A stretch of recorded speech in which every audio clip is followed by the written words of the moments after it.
Olá, tudo bem? Eu sou Maria Rita Werneck e estamos começando mais um ADMcast, o podcast que te mostra que a administração está em tudo. Deixe seu like, seus comentários e se inscreva no canal a serviço da administração.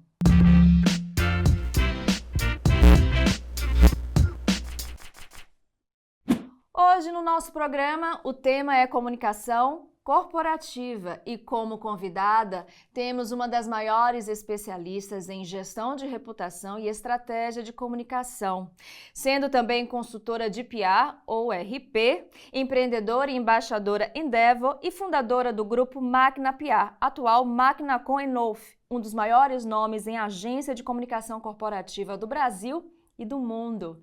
Seja muito bem-vinda, Maristela Maffei. Muito obrigada, Maria Rita. Muito obrigada ao CRASP. É um enorme prazer estar aqui com vocês.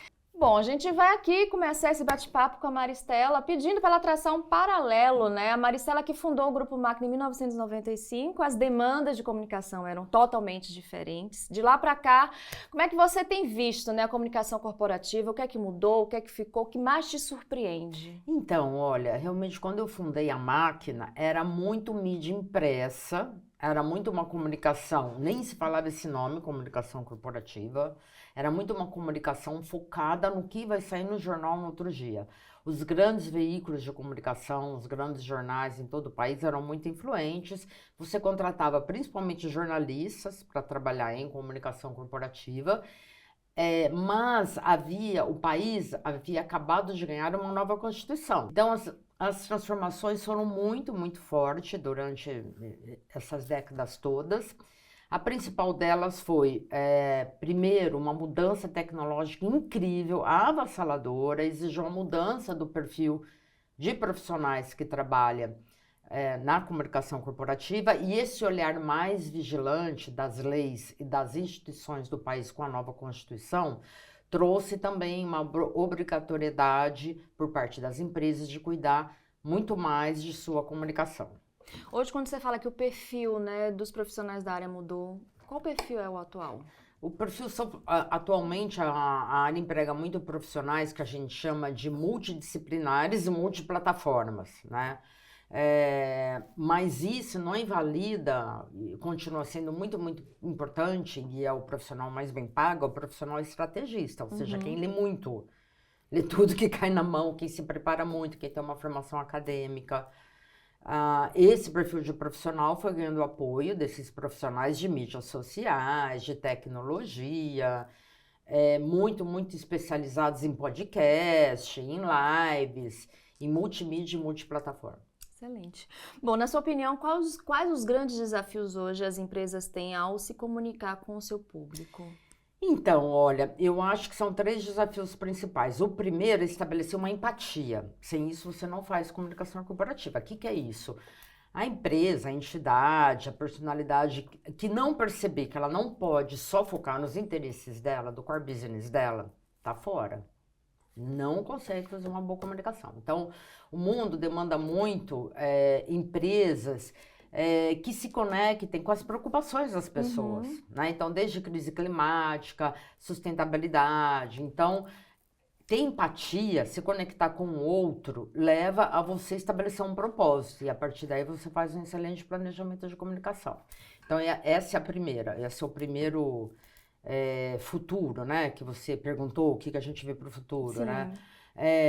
O segundo, eu acho assim, o profissional, ele tem que cada vez mais olhar para tudo que for possível em termos de impactar a mensagem do seu assessorado.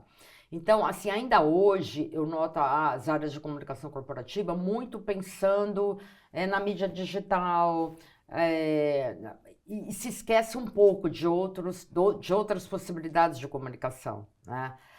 E o terceiro, eu acho muito importante, eu vejo muito isso como um futuro que está crescendo cada vez mais, é a empresa, a entidade, os governos terem cada vez mais os seus próprios veículos de comunicação. Essa é uma tendência que eu acho que veio para ficar. Então, hoje você vê, bancos compraram a revista Exame, outros compraram Invest News, a Magazine Luiza comprou sites de notícia. Então, você vê cervejarias ou empresas de bebida fazendo seu próprio canal de notícias na internet, transmitindo jogos da NBA. Com isso, colocam seus eventos proprietários, colocam seus gerentes no meio da transmissão, seus produtos. Hoje está muito difícil você disputar a atenção do público, né? Todo mundo hoje tem muitas distrações, é muita informação. Então, eu acho muito, muito saudável essa tendência das entidades, das empresas terem seus próprios canais de comunicação, nem que seja uma newsletter, um canal de podcast, um canal de TV, live, transmissão ao vivo ou não. Isso é muito importante.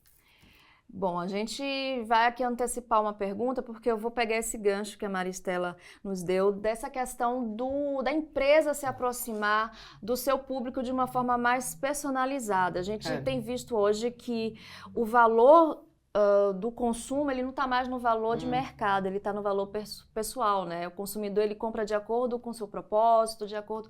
Como é que você tem visto esse impacto, essa mudança do perfil do consumidor nesse desenvolvimento dessa nova comunicação corporativa?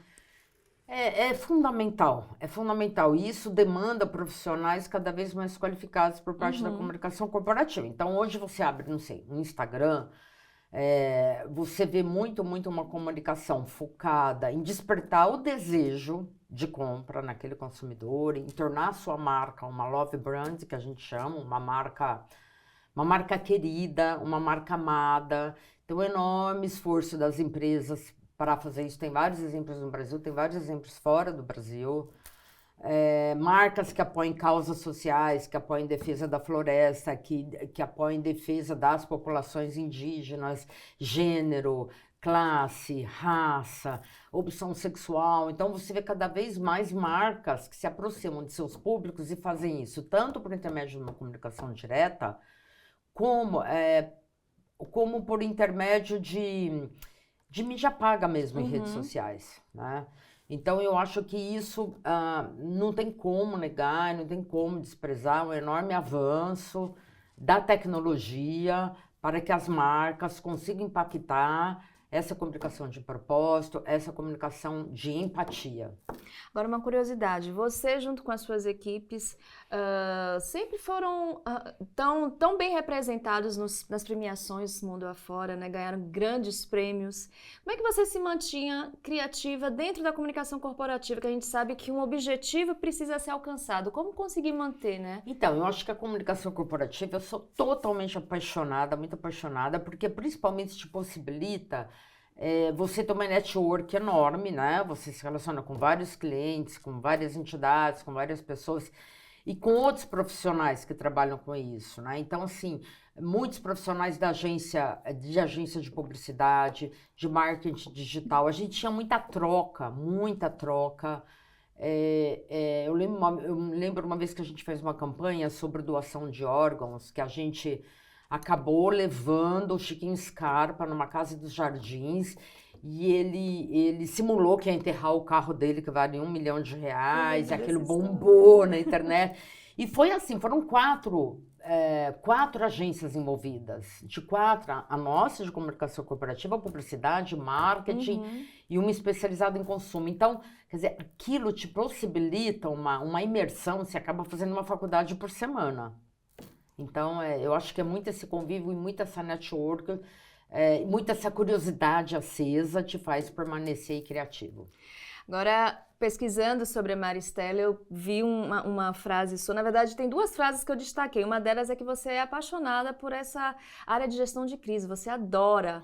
O que mais te atrai, né? Você que já trabalhou com grandes nomes, ainda trabalha em suas consultorias, mas... Eu sou assim, o que é muito difícil me atrai, né? Então, as crises, geralmente, né, são muito difíceis, né? Você pega uma empresa de telefone que deixou sem linha em hospitais, postos de polícia por 24 horas, né?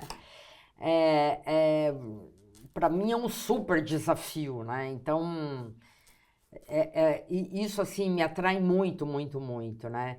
E crise é algo que não muda, é impressionante. Eu acho que o que não mudou em comunicação corporativa de 30 anos para cá é como você faz a gestão de crise. E cada vez demanda mais pessoas assim, especializadas, que também têm empatia, principalmente empatia, gente, por favor, empatia com o público com o qual você vai se comunicar, que tem um discurso convincente, né? Muitas vezes a empresa tem razão, mas não adianta, aquele discurso não está convencendo, as pessoas não querem ouvir, né? Você acha que as crises hoje em dia, elas estão mais acentuadas por conta das empresas estarem mais expostas, porque a tecnologia da informação possibilitou isso, maior acesso à informação por parte de todos os stakeholders, né? Não só internos, consumidores, mas também clientes internos e externos. Você acha que isso é possível? Tem essa conexão, sim. Acho que essa é uma boa análise, a sua. Estão todos muito mais expostos e poucos continuam fazendo a lição de casa, né? Que é comitê de crise, é um manual de crise, é o discurso, é plano A, B, C e D, se acontece isso, se acontece desse jeito. Infelizmente, as empresas como a gente nunca acham que vai acontecer com a gente, né? A gente nunca se prepara o suficiente, né? Bom para os profissionais de comunicação corporativa, que sempre vão ter enorme campo pela frente com crise. Você lembra de algum case assim, de crise que você pode contar pra gente que deu super certo no final? Eu lembro de vários. Eu vou citar um de consumo que é até gostoso, que é a crise da Parmalat. A Parmalat resolveu, você trocava embalagem de leite por bichinhos de pelúcia. Só que ela fez uma estimativa para 50 mil e a demanda foi 700 mil. Então foi um sucesso. Foi nosso segundo cliente, a Parmalat. Foi uma coisa incrível. E eu me vi numa sala de frente para o Nizanguanais, que na época era o criativo da DM9. O que fazemos? E tinha isso que eu falei lá atrás, como a nova Constituição mudou a vida das empresas em relação à comunicação. Enfim, o que aconteceu? No outro dia estava na porta da Parmalat o DECOM, que é uma espécie de Polícia Federal do Consumidor, o PROCON, Polícia Civil, um monte de gente na porta. Foi uma coisa muito forte. E aí, como é que você internamente consegue organizar seus sentimentos? Então, a gente focou principalmente em dois públicos na ocasião. No saque, que era...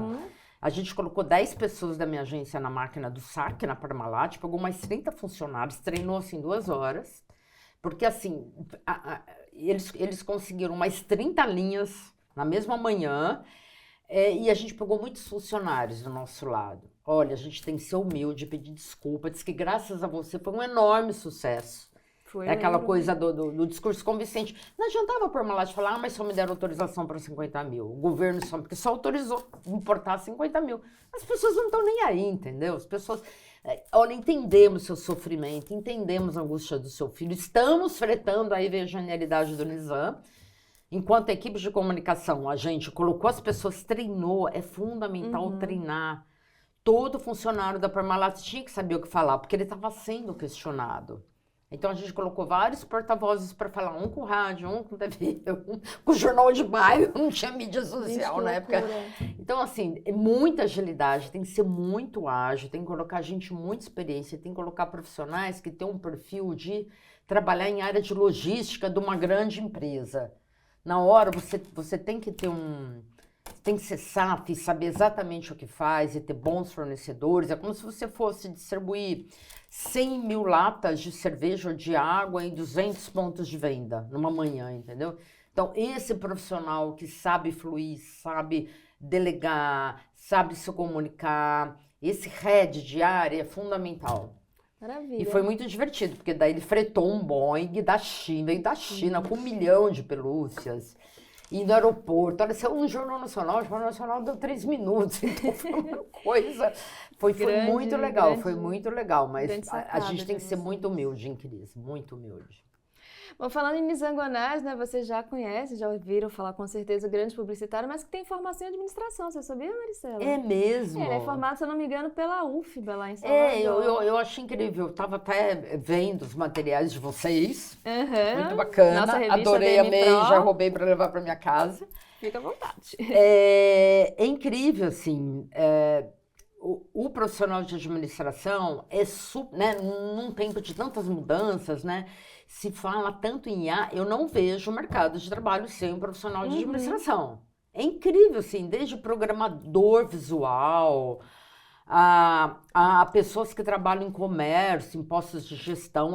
A CEO pergunta, qual a sua formação? Eu fiz administração. Mas como você veio para aqui no marketing digital? Você fez até essas muito profissões legal. mais recentes, né? Na lista de dados, a gente tem visto também muitos administradores atuando. É verdade. A máquina a gente contratou administradores para colocar em comunicação corporativa, porque a gente sempre teve equipes multidisciplinares. Acho que isso foi o grande sucesso da máquina. A gente sempre quis contribuição de várias áreas. A gente praticava diversidade intuitivamente numa época que ninguém falava nisso, né? Então, ter profissionais com formações diferentes para mim era vital. Assim, eu me nutria muito disso e as equipes também se nutriam muito disso. Por isso que vocês davam conta de comunicar assuntos complexos, de entender, a gente chegava a pegar a pessoa do back-office, da administração, passava para a equipe. Não, você vai saber, Eu vi você falando sobre isso, que a máquina era conhecida por isso, né? Por causa dessa multidisciplinaridade, vocês davam conta. É isso mesmo, assuntos difíceis de entender e complexos de explicar, ou o contrário, né? Que maravilha, que bacana. Bom, a gente já falou aqui de cases, né? A Maristela trouxe esse case da Parmalat. Como você disse, foi seu segundo cliente, né, a Parmalat? Foi o meu segundo cliente. Como é que você estava nessa época? Já se sentia pronta de assumir essa responsabilidade? Não me sentia pronta, eu abri a minha agência por acaso. Inclusive, eu fui entrevistar, eu trabalhava no meu último emprego como jornalista, foi na Folha de São Paulo. Eu fui entrevistar o CEO da Parmalat por conta das novas legislações, da nova área regulatória e dos novos processos de demanda de comunicação. Ele falou, você não quer sair da Folha e vir ser minha gerente? Eu falei, não, você vende leite. Na Folha eu vendo comunicação, entre aspas, né? Eu tô no meu core business, eu vou vir aqui e vou ser mais um número. Eu não sou produtora de leite, eu não sou administradora, né? O que eu vou fazer? Eu vou ficar aqui encostadinha ali, né? Aí ele falou, então faz o seguinte, você não abre a sua agência e pega a minha conta? O quê? Não, na Europa isso é muito comum. Tinha poucas agências de PR no Brasil na época, poucas. Aí eu fiz isso, me entusiasmei e ele me deu a conta, mas eu acabei fechando com a Impar primeiro, que era uma construtora. Quando eu fui comunicar para o cliente que eu estava saindo da Folha, ele, não, passa aqui agora. Porque eu abri a agência numa época de alta demanda. Foi um boom por comunicação corporativa, porque todas elas tinham que prestar conta das suas ações. Acabou aquela fase, não falo, não explico, não. Empresa tem um caráter de prestação de utilidade pública e tem que prestar conta de suas ações. Então, foi nesse boom que a gente abriu a máquina e foi uma coisa assim, que ao longo dos anos foi dando super certo. Como é que foi sair do lado de caçadora de notícia como jornalista para produtora de conteúdo, né? Então, no começo foi muito difícil, eu cometi vários erros, enfim. Mas com o tempo eu fui percebendo, Maria Rita, que na realidade qual é o core business de quem está em redação? Fazer matérias, ou colocar no ar, ou fazer podcast, ou enfim, de tudo que é de interesse público. E o que faz que está na comunicação corporativa? É evidenciar o que é de interesse público e que afeta a empresa. Né? Então, se você pega um banco, olha as responsabilidades dele, uma entidade de classe, né? De normatizar a área de administração e de garantir que você tem cada vez mais profissionais de excelência no mercado. Então, todos eles têm um caráter público muito forte. E quando eu notei isso, eu não sei, assim, para mim era um prazer enorme, porque, além disso, tinha uma coisa que me lembrava muito minha época de repórter, que era o profissional da comunicação corporativa, todos os dias eu tinha que ser especialista no assunto. Eu tinha uma carteira com tempo de 60, 70 clientes. Então, a gente tinha que mergulhar no assunto de cada cliente. E isso tudo era muito parecido. E eu acho que devido a isso também que a máquina atraiu profissionais de várias áreas e atraiu muita gente que saía de redação, porque continuava... A gente tinha um baixíssimo índice, porque o profissional chegava e falava para mim, olha, eu saí da Folha, eu saí da Globo, eu vou ficar aqui mais por pouco tempo, já estou te avisando que o negócio é ser jornalista. Legal, enquanto você ficar aqui, a gente vai ficar feliz. Mas ficava, porque se ficava. Né? Hoje a CEO da máquina, as duas CEOs, que é a Rosa Manzella e a Simone... A Simone, a sua era editora de educação do Estadão. Chegou, não, por pouco tempo, em um mês eu volto para a redação. Tá bom, Simone. A Rosa tinha acabado de ser da Rádio Eldorado. Não, pois é, as duas são CEO hoje da Conovo na América Latina. Assim, então lá é muito legal, porque tem essa coisa de você, uau, você vai numa apresentação, você vai num workshop, você vai vender um projeto para pegar uma conta, e você mergulha naquilo, e você tem que estudar os executivos, o perfil dos executivos, né? Deve dar Então, um orgulho danado, né, ver o por exemplo, resultado. vamos disputar a conta do CRA São Paulo. O que é CRA, o que faz, quem são os conselheiros, como eles pensam, quem está na gestão, quem vai decidir a Maria Rita, como ela é, de onde ela veio, puta, ela é baiana, ela não sei o quê. Então, assim, é muito legal, você se sente fazendo uma grande reportagem por dia, né? Com certeza. Só falta dia matéria entregar. Com certeza, que excelente análise. É verdade. Bom, hoje em dia você está como consultora, né? É. Quais são as principais demandas que você tem recebido do mercado? Então, olha, eu cavei uma demanda muito própria minha, porque eu amo a Dora, que é dar treinamento para equipes de comunicação corporativa. Então, hoje você tem muitas empresas que internalizaram sua comunicação. Hoje o modelo mais comum é ter sua própria equipe, contar pontualmente com agência externa quando precisa. E tem empresa que tem 12, 13 pessoas ou recém-formada. Eu tenho um cliente que é da área de agronegócio e que ele tem 2 agrônomos na área de comunicação corporativa, que ele puxou há pouco tempo. Eu acho ótimo, mas ele não tem a mínima noção. Essas pessoas não tiveram aula de como se comunicar na faculdade, não tiveram essa disciplina. Entendo que a assessoria de imprensa entende como podcast. Então, como eu gosto muito disso, a máquina, eu gostava muito de treinar pessoas. Eu acordava muito cedo, eu fazia leitura dirigida de jornais com todo mundo, explicava o que é edital, o que é editorial, como emplacar uma matéria num perfil de... Na época era somente... não era Instagram, antes do Instagram, Twitter, Facebook, né? Então, assim, eu tinha muito prazer em fazer isso. Então, eu comecei a cavar e surgiram demandas, mas assim, o mercado bate na minha porta para situações difíceis de entender e complexas de explicar, né?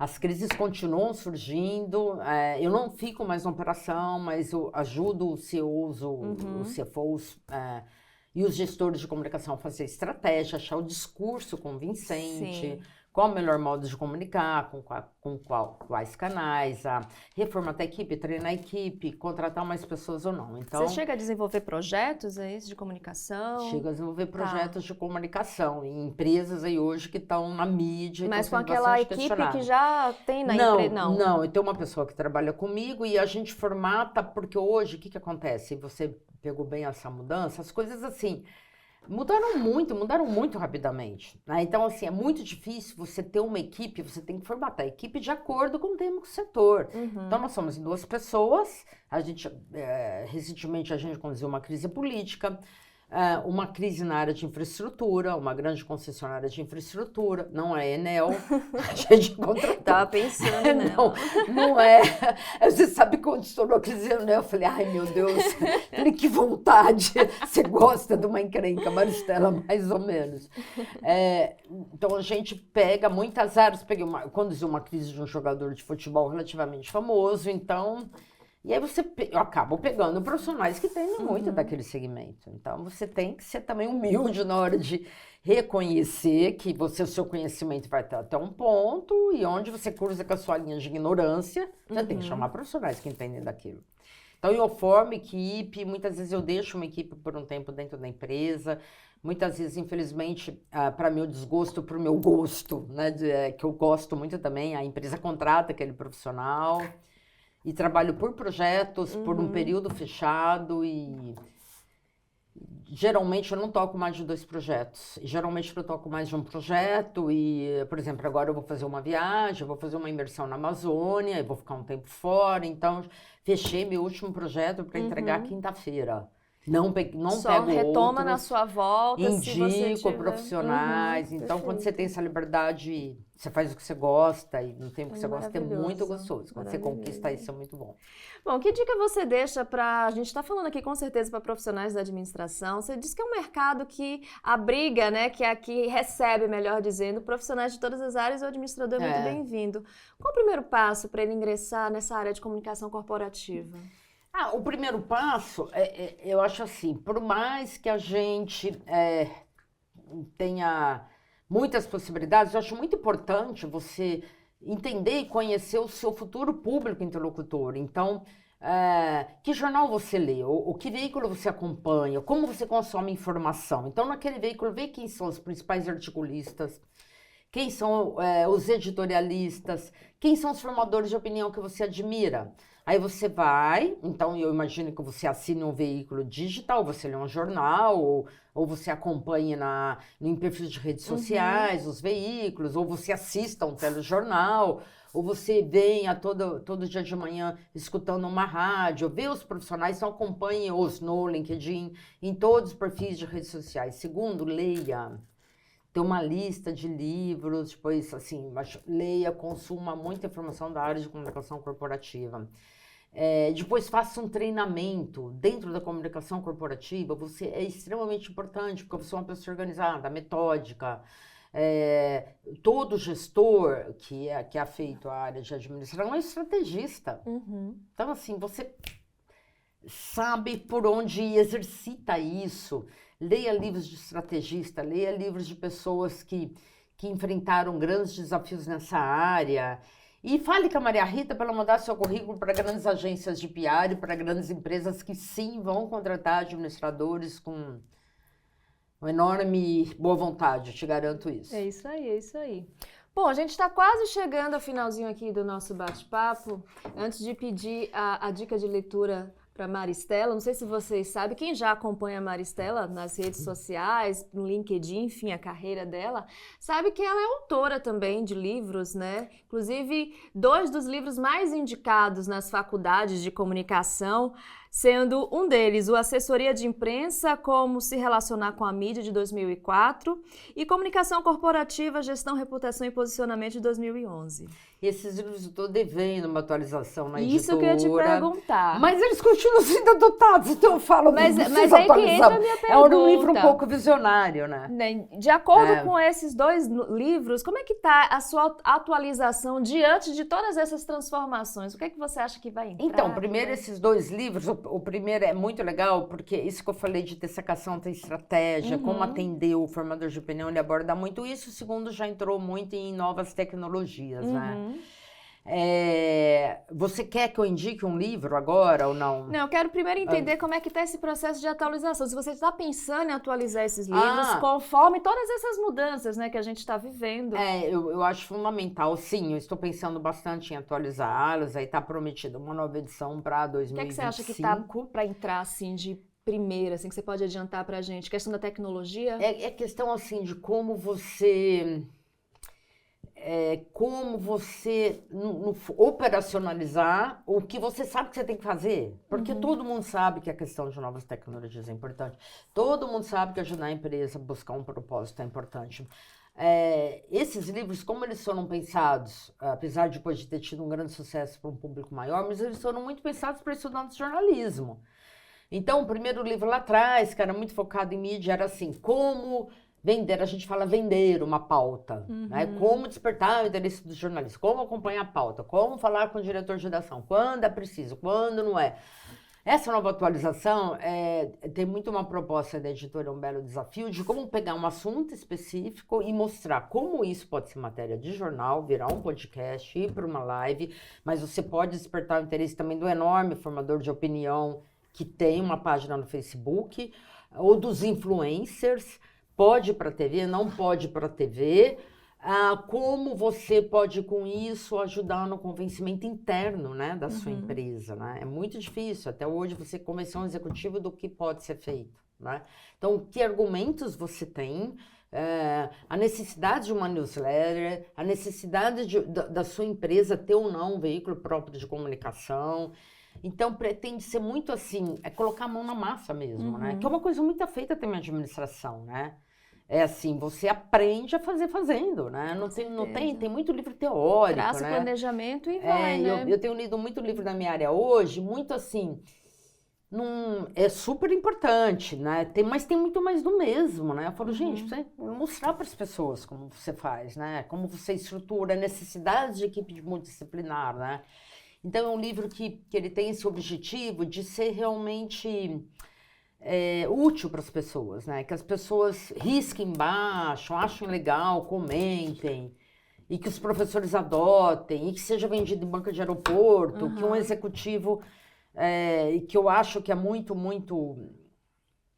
um grande problema hoje da comunicação corporativa, que eu acho, que não é da comunicação corporativa, é a necessidade das empresas entenderem que o core business dela não é só o que ela acha, o banco, não é só o mercado financeiro, é o mercado financeiro mais comunicação corporativa, uma empresa de alimento, o Google, a tecnologia mais, porque se você não se comunica corretamente, todo o seu esforço é inútil. Não adianta. E são vários personagens, Quantas vários atores empresas a dessa gente comunicação, atendeu né? que era assim, era líder de vendas e aí não emplacava nos top of minds, era terceiro ou quarto e um concorrente lá embaixo era mais lembrado. O que adianta? Que faz e faz não consegue ser uma love brand, não consegue ser uma marca amada. Então assim, então não adianta, porque esses executivos, eles são tão bons, mas as faculdades, e eu acho que inclusive a administração, e fica aqui uma sugestão minha para o CRA-SP, a faculdade de administração ter uma disciplina, ter uma especialização de como se comunicar corretamente. Tanto internamente com as suas equipes do seu lado, como com seus subordinados, como com seus chefes, como com CEOs, como com o público externo, formadores de opinião. Então, assim, como se comunicar corretamente. Me parece que o INSPER já tem essa disciplina. Faz todo sentido isso. E aí, quem chegar primeiro, olha, vai dar um baita diferencial para o profissional de administração, porque ele vai ter mais uma opção, né? Ele é muito versátil, né? Sim. E olha, vai ser muito legal. Te causa alguma ansiedade essa transitoriedade que a gente está vivendo, né? Por exemplo, hoje o que a gente vê, aprende daqui a 6 meses, não é que não seja mais válido, mas já não é tão suficiente, você tem que aprender novamente, novas coisas, sempre estar complementando o aprendizado. Te deixa ansiosa essa constante aprendizagem? Olha, eu vou parafrasear minha mãe, que infelizmente não está mais entre a gente. Uma vez eu falei, mãe, você sabe tudo, como você sabe? Ela falou, é só perguntar para o Google que ele conta. Ai, que maravilha. Então, assim, hoje eu noto, óbvio, eu sou muito leitora, sou uma leitora voraz. Eu leio pelo menos de 5 a 6 livros por mês. Romance, comunicação corporativa, política, tudo que cai na minha mão eu leio. Mas, assim, as pessoas que mantêm um mínimo nível de leitura e você acessa um perfil de rede social e você vê um noticiário, as informações chegam a você. E você, na sua vivência, né,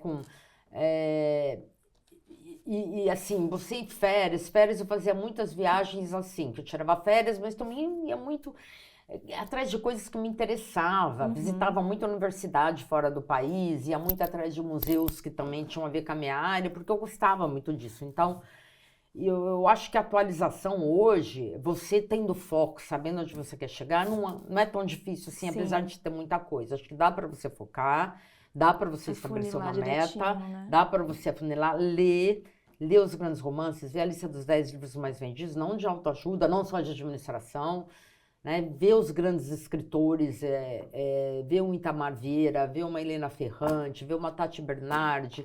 Leia a newsletter da Joyce Pascovitch, que é maravilhosa, leia a newsletter do Tales de Menezes, que é maravilhosa, que é sobre cinema, arte e cultura. Eu escolhi 2 newsletters que me trazem informação diária que eu não circulo. Quais são elas? Então, é a da Joyce, que ela vendeu o grupo Glamourama, e agora ela faz uma newsletter que é muito focada em artes, exposições, museus ao redor do mundo, moda, que eu amo de paixão. A do Tales de Menezes é muito focada em dicas culturais, mas mais assim, cinema, streaming, bandas. Eu tô atualizada nas bandas de rock contemporâneas todas, e é muito legal, eu gosto muito. Isso me dá uma abertura também para minha área. Com certeza. É muito legal. E, obviamente, eu assino um grande jornal, eu sou fã de podcasts, escuto muito, muitas vezes arrumando gaveta, dirigindo. Live eu sempre acompanho, não dispenso um bom jornal de transmissão nacional, não é todos os dias que eu vejo. Não dispenso um canal de notícias que só divulga notícias o dia todo. Então, acho que é muito isso, né? E livros eu leio, é muita indicação de rede, muita indicação de amigos. Eu pego 3 ou 4 pessoas que eu admiro muito, eu pego o Mário Sérgio Cortella, eu pego a própria Joyce, uma Tati Bernardi. Que livro que eles recomendam? Eu vou atrás de todos. Sim. Então, as pessoas que eu admiro, que eu acho muito inteligente, eu falo, eu quero ser inteligente como elas, então eu vou atrás e consumo. Eu acho que é uma boa dica. Porque você tem que ter seu grupo de identidade, você tem que ter sua turma, senão você sai dando tiro para tudo quanto é lado. Exatamente. Vê com que você se sente à vontade, evite ler o que você acha chato, né? É o que te traz energia negativa, né? Vê o que te empolga e vai atrás. Vai atrás. O que você trouxe pra gente hoje sobre dicas, né, de leitura? Além de todas essas dicas, né, que você já deixou pra gente. Olha, eu trouxe o livro que se chama Biografia do Abismo, que é um tema bem contemporâneo, que é de autoria do Thomas Trauma e do Felipe Nunes. O Thomas Trauma é um grande especialista em comunicação corporativa, já foi ministro, foi editor-chefe da Veja, é uma pessoa muito culta, fez ciências políticas, tem uma formação fora, é um grande estudioso da era moderna. E o Felipe Nunes, ele é simplesmente dono da maior agência de pesquisa, de opinião e de estratégia do país, que se chama Quest. Então, eu já estou fazendo propaganda porque merece, anos. E o livro trata muito dessa polarização política e como isso influencia todas as áreas de atuação, como isso influencia a vida da gente, nossas profissões e todas as áreas. Então, é um livro que eu gostei muito, li muito rápido, mergulhei nele e recomendo muito. Maravilha. Bom, a gente está aqui encerrando, infelizmente, esse bate-papo com a Maristela. Um prazer ter você aqui. Antes de encerrar, vou te fazer uma pergunta. Como é que você vê quando você volta assim um pouco no passado, no início, né, da sua vida profissional como assessora de imprensa, PR, né? E hoje, vendo que o resultado do seu trabalho é reconhecido como um dos mais emblemáticos, digamos assim mesmo, né? Quando a gente fala em comunicação corporativa, tem que falar de Maristela Maffei. Como é que você vê isso? Eu acho assim, se você pegar a existência do homem moderno, tem alguns, não sei se são 3 milhões de anos que começou a surgir o paleolítico e tal, e até chegar na gente. A gente tem 80, 90 anos que a gente ocupa, né, nos deram um mandato de 80, 90 anos, 80, né? Então, eu não tenho nenhuma pretensão, nunca tive de deixar uma marca, deixar um legado, né? Não é uma época que vai ficar para séculos, mas eu me preocupo muito assim. Dentro da minha área da comunicação corporativa, eu sempre procurei formar pessoas, influenciar pessoas, praticar diversidade, fazer o meu melhor possível para que eu deixasse, na minha área de atuação e as pessoas com as quais eu convivi, um mundo melhor do que eu encontrei. Então, a minha família com meus filhos, eu tentei melhorar em relação ao que os meus pais me deixaram, que já foi ótimo.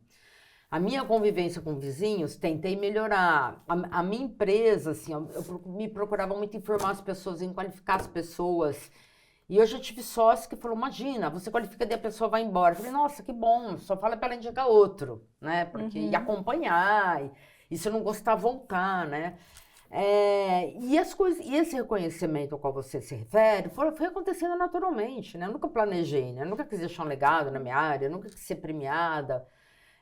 E isso é uma coisa muito boa, né? É muito gostoso, assim, quando você vê que você está numa grande teia enorme, que você ali tem 80, 90 anos, e desde o momento que você nasce até quando você morre, tem vários pontos de interconexão, e você melhora aqueles vários pontinhos, e assim, que bom, né? Eu acho que o mundo, um tenta influenciar o outro, se as pessoas que influenciam positivamente influenciam outro tanto, e essas outro tanto, eu acho que isso é o maior legado, esse legado anônimo, de dia a dia, de formiguinha, que tantas pessoas bacanas nos deixaram e a gente leva adiante. Bom, eu disse que seria a última pergunta, eu não quero deixar a Maristela embora, então eu vou fazer mais uma. Acho ótimo, eu tô amando, adorando. Como é que você se vê depois de ter saído da vida corporativa? Você sente falta da rotina corporativa? Muito, foi muito difícil. Ótima essa pergunta, que vale também para vocês, administradores. Que é assim, olha, para todos vocês, que é assim. A gente sempre se preocupa, infelizmente, nos inculcaram isso, assim. O dia que você deixar aquela rotina de trabalho, né, normal, você tem que ter uma boa poupança, sabe, seus filhos já têm que estar encaminhados. Você se preocupa muito com o aspecto material financeiro, né? Tem que ter uma casa própria, tem que ter um dinheiro guardado. Isso é super importante, mas, gente, ninguém te fala assim. Se prepare psicologicamente, porque você não vai mais chegar todo dia no lugar, não vai ter mais uma máquina de café, aquela moça não vai mais te falar bom dia, você não vai ficar brava porque a garrafa de água está vazia, você não vai falar, ei, onde vamos almoçar hoje? Né? Ainda mais a máquina chegou a ter 380 funcionários, então entrava na cela, e aí, onde vamos almoçar? Onde vamos beber cerveja? Eu gostava de Campari, né? Numa sexta-feira, final de tarde. Então, isso é extremamente... Eu senti muita falta, fiquei deprimida. E por mais que eu seja reconhecida, premiada, tenho uma network muito grande por conta da Endeavor, tenho uns eventos da Endeavor, mas é assim, um por trimestre, você vai, forma uma equipe, mas daí você dá um tempo. Então, essa coisa de você diminuir sua atividade, ter uma casa da praia, ir lá, caminhar e assim, é uma semana, duas. Você fala, ai meu Deus, então, cadê as pessoas? Principalmente para o profissional de comunicação corporativa, esse convívio com a network, com os seus colegas de profissão, de trabalho e cliente, e todo o seu ecossistema, realmente eu acho que é o que mais pesa. Aí, com o tempo, uma hora eu falei, não, ficou esse vazio, vamos ver o que a vida me traz, né? E não me movimentei, né? Estavam todos assim, meus filhos, mãe, faz um curso disso. Eu falei, não vocês não me arrumem nada. Eu quero compromisso com meus clientes em andamento, eu quero constar com as minhas consultorias, sim, mas estou escolhendo projetos. Eu recusei muita coisa. Eu escolhi realmente o que eu queria trabalhar. Poderia estar o dia inteiro feito uma louca, contratando com aquele frenesi, poderia, mas eu não quis. Falei, não, vamos ver o que a vida me traz. E a vida me trouxe... Esses vazios foram ocupados com coisas incríveis que eu nunca pude imaginar que eles fossem participar da minha vida um dia. Então, está sendo muito gratificante, por outro lado, mas foi um tempo de 2, 3 anos aí muito penoso. Maravilha, mas que bom, né, que você... Super, né? Deu a volta, né, por cima dessa... Então, tem aquela coisa, encontrei meu propósito me encontrou, as coisas que eu sempre gostei, não tinha tempo, me encontraram naturalmente. Uhum. E tem sido muito gratificante, porque agora eu tenho feito ainda projetos cada vez mais desafiadores, e todos com resultados muito bons, graças a Deus, e graças às equipes maravilhosas que a gente forma, e isso continua sendo enormemente gratificante. Bom, quem quiser te acompanhar depois aqui do nosso programa, eu já disse que no LinkedIn a gente encontra a Maristela, tem outros canais?